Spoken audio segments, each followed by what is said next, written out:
இப்போ நம்ம half double crochet start பண்ணுறதுக்கு எப்போவுமே ஹாஃப் டபுள் க்ரோச்செட்னால் 2 செயின் போட்டு ஸ்டார்ட் பண்ணணும்.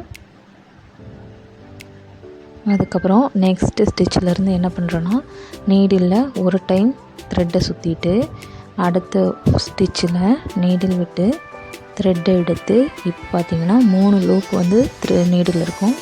அந்த 3 லூப் வழியாகவும் த்ரெட்டை வெளியே எடுத்துடணும். 3 லூப் வழியாகவும் த்ரெட்டை வெளியே எடுக்கணும். நீடில் ஒரு டைம் த்ரெட்டை சுற்றணும். ஸ்டிச்சில் நீடில் விட்டு த்ரெட் எடுக்கணும். 3 லூப் கிடைக்கும். அந்த 3 லூப் வழியாகவும் என்ன பண்ணணும், த்ரெட்டை வெளியே எடுக்கணும். இதுதான் ஹாஃப் டபுள் க்ரோச்செட். நீடில் ஒரு டைம் சுற்றணும். ஸ்டிச்சில் நீடில் விட்டு த்ரெட் எடுக்கணும். திரும்பவும் நீடில் த்ரெட் எடுத்து அந்த 3 லூப் வழியாகவும் த்ரெட்டை எடுத்திங்கன்னா ஹாஃப் டபுள் க்ரோச்செட் கிடச்சிரும். இதுவும் சிம்பிளான ஸ்டிச்சு தான். நீங்கள் போட்டிருக்க செயின் வரைக்குமே போட்டு பாருங்கள். நான் போன டுட்டோரியலில் இருக்க அந்த பேஸ்லேருந்தே மேலே போட்டுட்ருக்கேன்.